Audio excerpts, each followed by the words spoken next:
Hey everyone. Welcome back to Talk English Now. I'm Aiden.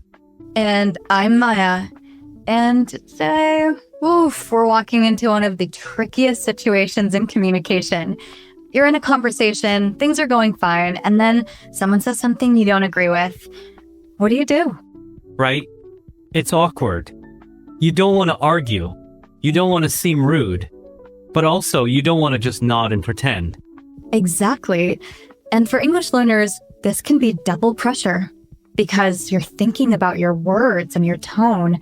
And a lot of people just end up staying silent or saying okay, even when it's not okay. That's why today's topic is such a big one.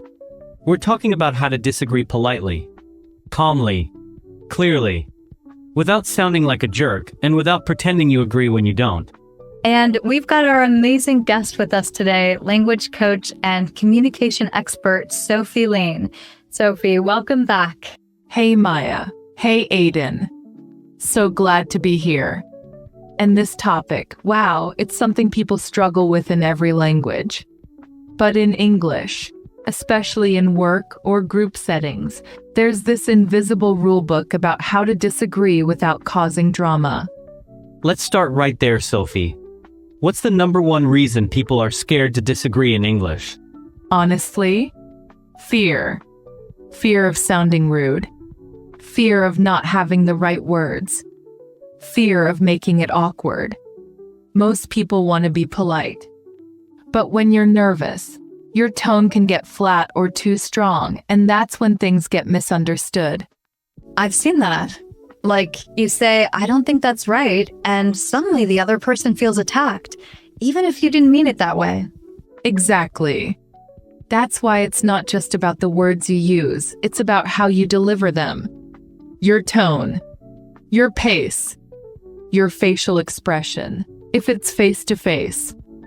And in English, we have softening tools. Phrases that let you disagree, but gently. Okay, now I'm curious. What are these softening tools? Let's talk about a few of the most powerful ones. Imagine someone just gave an opinion, and you don't agree. Instead of saying no or I disagree, try starting with, I see what you're saying, but that's an interesting point. I wonder if we could also look at it this way. I'm not sure I fully agree. Here's why. These phrases do a few things. First, they acknowledge the other person.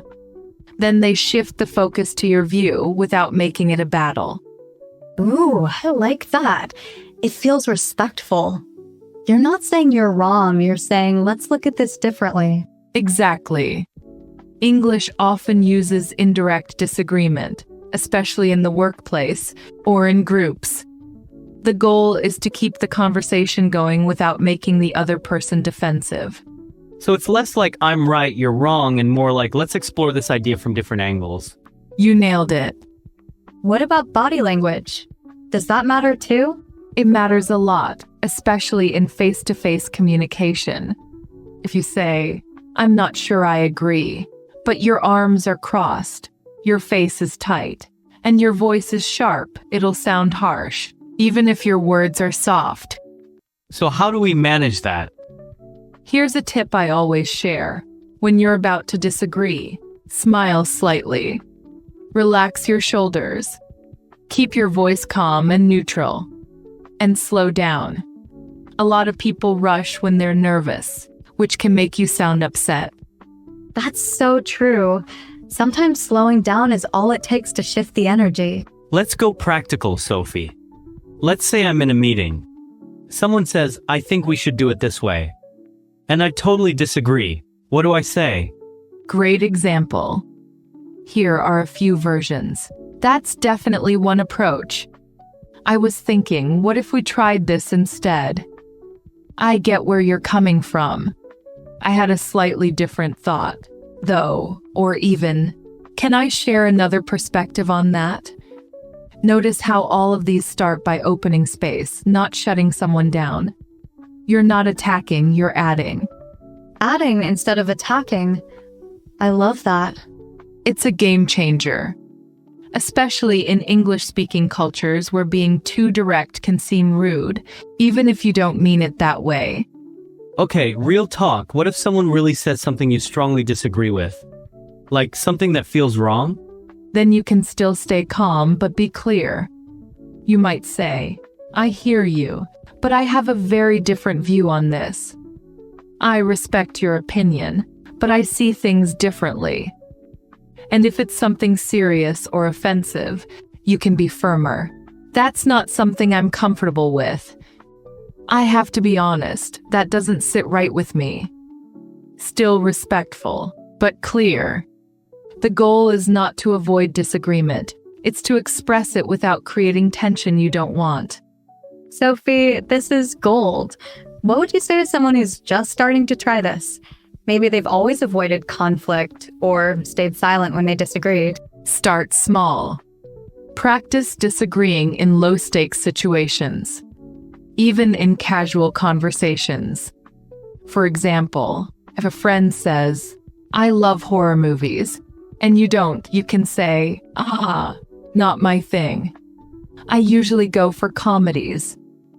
That's a safe way to practice saying, "I don't agree," but with kindness. Once you get comfortable, you can apply it to bigger situations.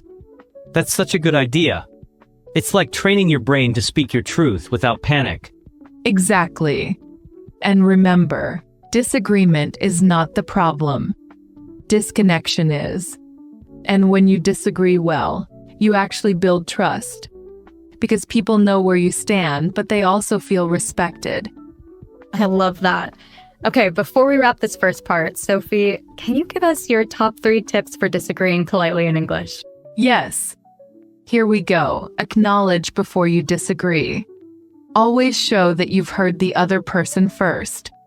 Use soft openers. Start with, "I see what you're saying," or "That's an interesting idea." Stay calm inside and out. Even if you feel tense, slow down, breathe, and keep your voice steady. Beautiful. And to everyone listening, this is something you can practice starting today. Even just changing your opening phrase can shift the whole mood of a conversation. And the best part? You don't need perfect English. You just need calm, kind, and clear English. Well said. Disagreeing well is a life skill and an English skill. So Sophie, let's take this a little deeper. What happens when the disagreement isn't small, like movies or meetings, but emotional? Like in a relationship, with a partner, a close friend, or even a family member? Great question. That's where things get really sensitive. Because now it's not just about ideas, it's about feelings. And English, especially in emotional situations, tends to wrap disagreement in softer, more careful language. That makes sense. If your partner says something that hurts you or makes a decision you don't agree with, it's not just about the words anymore. It's about the trust behind them. Exactly. And that's why people often shut down. They don't want to start a fight, or they're afraid the other person will stop listening. So they say nothing or they explode. Right.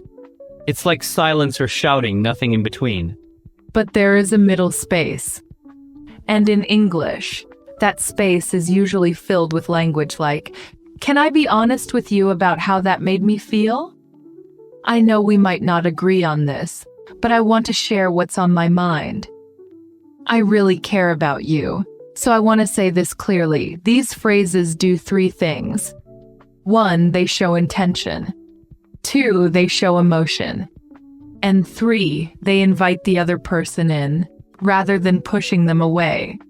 That's so powerful, because when you start with connection, the disagreement doesn't feel like a threat. Exactly. You're saying, "I care enough to be real with you." That changes everything. So what would that look like in a real situation? Let's say someone you care about makes a choice that hurts your feelings, like canceling plans without telling you. You could say, "I understand things come up, but I felt really left out when I didn't hear from you. I'm not angry, I just felt a little hurt, and I wanted to be honest about it." Notice that you're not blaming. You're sharing your experience. That's a big difference. And that's hard to do when your English isn't perfect. People worry, will I say it wrong? Will they think I'm mad? True. But here's the truth. Simple English is often the clearest. You don't need complex words to express deep feelings. You just need honesty, calm, and care. What's an example of using really simple English in a disagreement but still making it work? Let's say your friend always interrupts you. You could say, "Can I ask something? Sometimes when you talk over me, I feel like my words don't matter." Or even simpler, "When you speak before I finish, it makes me feel invisible." Simple, clear, no anger, just truth. It's so human. It doesn't feel like a fight. It feels like real connection. Yes, and that's the goal. Disagreement doesn't have to break relationships. It can strengthen them if you do it with care. Let's shift gears a bit. What about group situations? Like a classroom or a team at work or even a family dinner? When you're in front of others and you don't agree, how do you handle that? That's a great question. Disagreeing in a group is tricky because you're balancing two things, your truth and the group energy. In English, we often use softer, more neutral language in these settings to avoid embarrassment or tension. So you don't want to be the person who says, "Nope, you're wrong," in front of 5 people. Exactly. That can come off as confrontational. Instead, you might say, "That's one way to look at it." Another option could be, "I hear that. I had a different idea. Curious what others think." You're putting your view out there, but you're also showing respect for the group. What about in class? A student wants to disagree with a teacher, but respectfully. That's a big one. First, start with respect. Always. You could say, "I really appreciate what you're saying. Can I share another idea I was thinking about?" Or, "I was wondering, could it also be that?" The tone here is curiosity, not correction. You're not saying you're wrong. You're saying, "I'm thinking differently and I want to learn together." Exactly. And teachers appreciate that. It shows engagement, not challenge. Let's talk about those moments when disagreement makes us panic. Like your heart races. Your voice shakes. You freeze up. How do you stay calm? Great point. First, take a breath. Literally. 1 breath in, 1 breath out. That 1 second can change everything. Second, pause. You don't have to answer right away. You can say, "Let me think about that for a moment. That's a good question. I want to give a thoughtful answer." These short phrases give you space, and that space helps your brain catch up to your emotions. And what if you do say something the wrong way? You didn't mean to sound rude, but it came out badly. It happens. And the best response is simple: acknowledge and correct. You might say, "Sorry, that came out wrong. What I meant was, I didn't mean that to sound harsh. Let me say it another way." This shows maturity. People don't expect perfection. They expect awareness. It's amazing how much just owning your words changes the vibe. Absolutely. Language is not just vocabulary. It's connection. And the more you speak with care, the stronger that connection becomes, even when you disagree. Let's give our listeners a little challenge, shall we? Ooh, love it. Go ahead, Maya. Okay. Think of a situation where you recently disagreed with someone, or wanted to, but didn't. Now imagine how you could express that disagreement in calm, clear English. What would you say? What phrase would you use? That's a great way to practice. Even just saying it out loud to yourself is powerful. It builds your confidence for real conversations. And remember, friends, disagreeing doesn't make you rude. Saying what you feel is part of real communication. The magic is in how you say it. So true. And in English, Disagreement is often just another way of saying, I'm here, I'm thinking, and I care enough to share. Alright, Sophie, we've talked about personal situations, group settings, and even emotional conversations. But here's something I've always wondered. How much of this depends on culture? Like, do different cultures disagree differently in English? Oh, absolutely. Culture plays a huge role in how people communicate disagreement. In some cultures, direct disagreement is totally normal, even expected. In others, even a small no can feel like a personal attack. And English kind of sits in the middle, doesn't it? Yes, English, especially in Western cultures like the US or UK, tends to prefer what we call polite disagreement. It's not as direct as some cultures, but also not as indirect as others. It values clarity, but wrapped in kindness. Can you give an example of what happens when a learner uses a disagreement style from their own language, but it doesn't quite translate into English? Sure.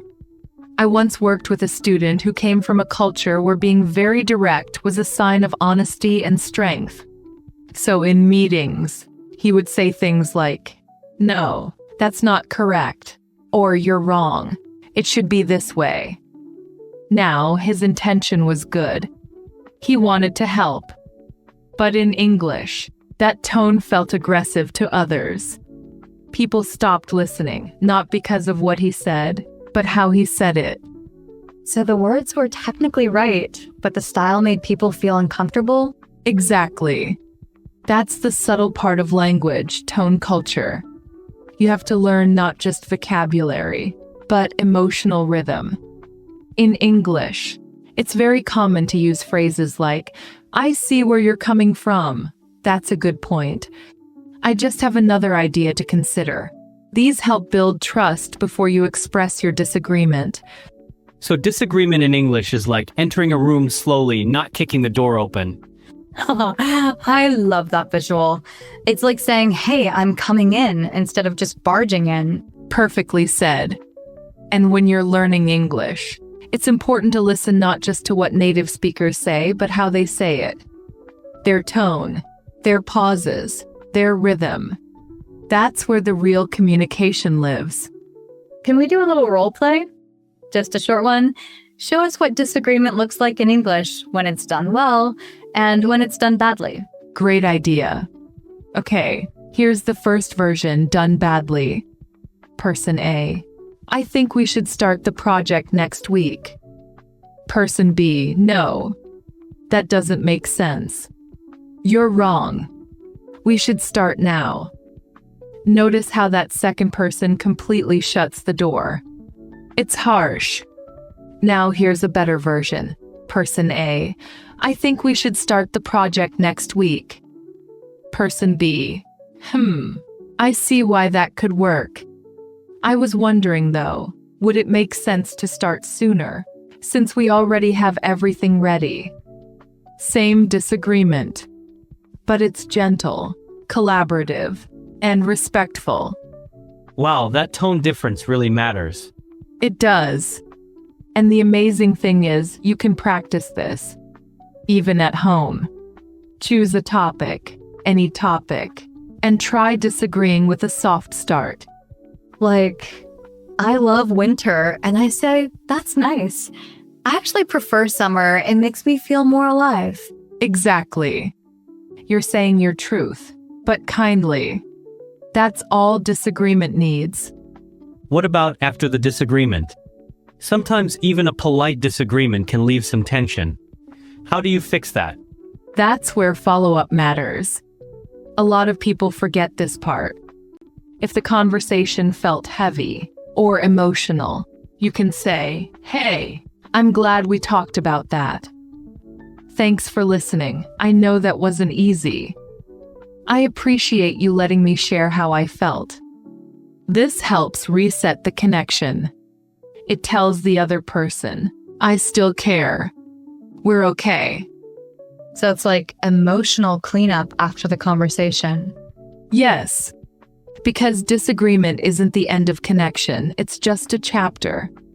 How you close that chapter makes all the difference. Let's say someone else is disagreeing with you, but they're doing it in a rude way. What can you do? Stay calm. Don't match their energy. If someone is sharp or harsh, you can stay steady. Try saying, I hear your point. I see it differently, though. I'd like to keep this respectful. I think we can talk about it calmly. You're not shutting them down, you're inviting them to come back to respect. That takes a lot of self-control. It does. But it's also a form of leadership. You're showing people that you can disagree and still be kind.